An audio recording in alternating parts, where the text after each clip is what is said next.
Welcome to my channel Varsha's diaries. நீங்கள் இப்போ தான் என்னோடய சேனலை ஃபஸ்ட் டைம் பார்க்குறீங்க அப்படின்னா மறக்காமல் சப்ஸ்கிரைப் பண்ணி வச்சுக்கோங்க. இன்றைக்கி நம்ம சிக்கனில் ஒரு ரெசிபி பண்ண போகிறோம், சிக்கன் சுக்கா. இது ரொம்ப ஈஸியாகவே சிம்பிளாகவே பண்ணிடலாம். வாங்க எப்படி பண்ணலான்னு பார்க்கலாம். இதுக்கு 1 kg சிக்கனை எடுத்துக்கோங்க. நல்லா வாஷ் பண்ணி இந்த மாதிரி எடுத்துக்கோங்க. ஒரு 5 பெரிய வெங்காயத்தை இந்த மாதிரி ஸ்லைஸாக கட் பண்ணி எடுத்துக்கோங்க. ஒரு 3 தக்காளியை இந்த மாதிரி குட்டி குட்டியாக கட் பண்ணி எடுத்துக்கோங்க. நான் இன்றைக்கி தேங்காய் எண்ணெயில் பண்ண போகிறேன். நீங்கள் எந்த எண்ணெய் வேணால் எடுத்துக்கலாம். ஒரு 2 டேபிள் ஸ்பூன் இஞ்சி பூண்டோட விழுது எடுத்துக்கோங்க. மல்லி இலை, புதினா இலை, ரம்பா இலை இவ்வளோ எடுத்துக்கோங்க, குட்டி குட்டியாக கட் பண்ணி. தாளிக்கிறதுக்காக பட்டை, கிராம்பு, ஏலக்காய், ஸ்டார் எடுத்துக்கோங்க. இந்த மாதிரி பச்சை மிளகாயை நீளமாக கட் பண்ணி எடுத்துக்கோங்க.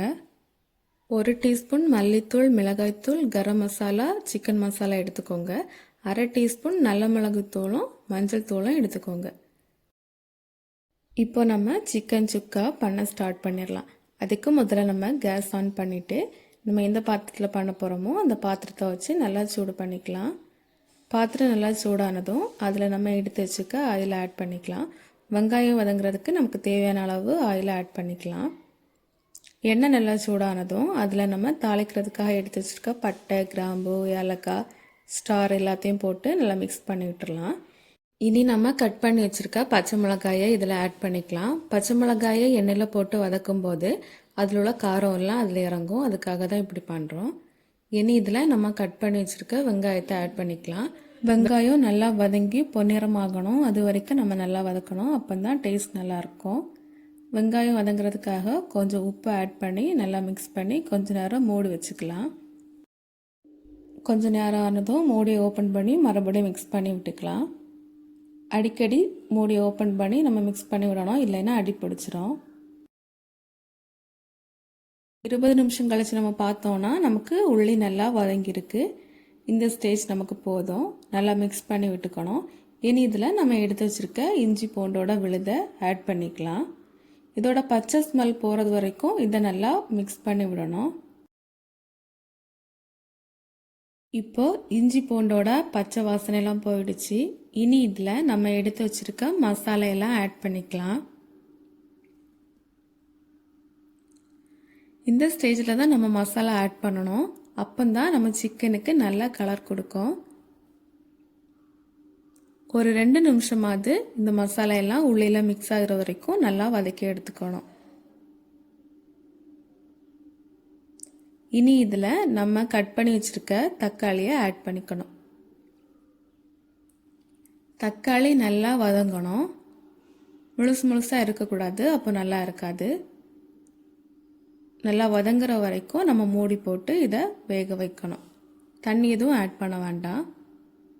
அடிக்கடி ஓப்பன் பண்ணி மிக்ஸ் பண்ணி விடணும், இல்லை அப்படின்னா அடி பிடிக்கும். நம்ம இன்றைக்கி பண்ண போகிற ரெசிப்பியில் தண்ணி விட போகிறதில்ல. சிக்கனில் நம்ம தண்ணி ஆட் பண்ண மாட்டோம், ஏன்னா சிக்கனில் நம்ம வேக வைக்கும்போது தண்ணி வரும். அதில் தான் நம்ம இன்றைக்கி ரெசிபி பண்ண போகிறோம்.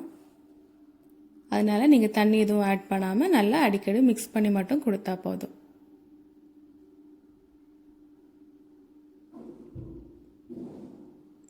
இப்போ பார்த்தீங்கன்னா நல்லா வதங்கிடுச்சு தக்காளி. இந்த அளவுக்கு நல்லா வதங்கணும்.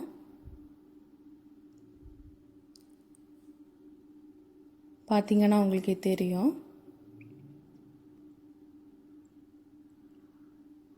இனி நம்ம இதில் எடுத்து வச்சுருக்க சிக்கனை ஆட் பண்ணிக்கலாம். 1 கிலோ சிக்கன் நான் இன்றைக்கி எடுத்துருக்கேன். இது எல்லாத்தையும் நம்ம இதில் ஆட் பண்ணிக்கலாம். சிக்கனை நல்லா மசாலா ஃபுல்லாக படும்படியாக நல்லா மிக்ஸ் பண்ணி விட்டுக்கோங்க. அப்போ தான் மசாலா எல்லாம் சிக்கனுக்குள்ளே நல்லா பிடிக்கும்.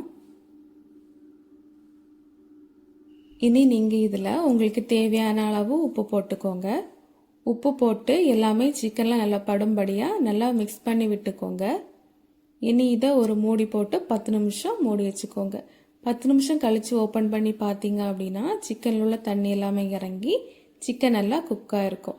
இப்போ குழம்பு நல்லா தண்ணியாக இருக்கும். அதனால் நீங்கள் மறுபடியும் மூடி போட்டு ஒரு 10 நிமிஷம் கூட குக் பண்ணி எடுத்துக்கோங்க. இப்போ பார்த்தீங்கன்னா உங்களுக்கு சிக்கன் நல்லா குக் ஆகி தண்ணி எல்லாமே கொஞ்சம் கெட்டியாக இருக்கும். உங்களுக்கு குழம்பா போதும் அப்படின்னா இந்த ஸ்டேஜில் நீங்கள் மல்லி இலையெல்லாம் போட்டு ஆஃப் பண்ணிடலாம். இல்லை உங்களுக்கு நல்லா திக்காக வேணும் அப்படின்னா இனிமேல் மூடி போட்டு மூடாமல் ஓப்பனில் வச்சு நல்லா மிக்ஸ் பண்ணி கொடுத்துக்கோங்க.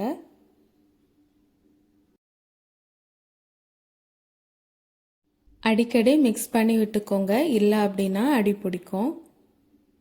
இப்போ பார்த்தீங்கன்னா தெரியும், தண்ணி கொஞ்சம் கொஞ்சமாக நல்லா வற்றிக்கிட்டே வருது.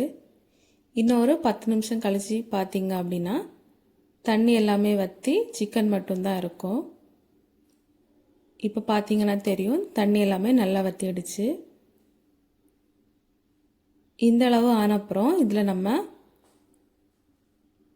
1/2 டேபிள் ஸ்பூன் நல்ல மிளகு பொடி எடுத்து தூவிட்டு, மல்லி இலையும் புதினா இலையும் ரம்பா இலை நம்ம எடுத்து வச்சுருப்போம்ல, அதையும் மேலே தூவி நல்லா மிக்ஸ் பண்ணி விட்டுட்டு கேஸ் ஆஃப் பண்ணிடலாம்.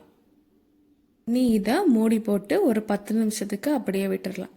10 நிமிஷம் கழித்து நம்ம ஓப்பன் பண்ணி பார்த்தோம் அப்படின்னா நம்மளோட சிக்கன் சுக்கா சூப்பராக ரெடி ஆகிருக்கும். இது இட்லி, தோசை, சப்பாத்திக்கெல்லாம் ரொம்ப நல்லாயிருக்கும். அப்புறம் சாதத்துக்கு, நெய்ச்சோறு இதுக்கெல்லாமே ரொம்ப சூப்பராக இருக்கும். நீங்களும் இதை வீட்டில் கண்டிப்பாக ட்ரை பண்ணி பாருங்கள். ட்ரை பண்ணி பார்த்துட்டு எப்படி இருந்துன்னு மறக்காமல் கமெண்டில் சொல்லுங்கள். உங்களுக்கு சிக்கன் பிடிக்கும் அப்படின்னா இந்த வீடியோவுக்கு மறக்காமல் ஒரு லைக்கை போடுங்க. ஓகே, நெக்ஸ்ட் வீடியோவில் பார்க்கலாம். See you.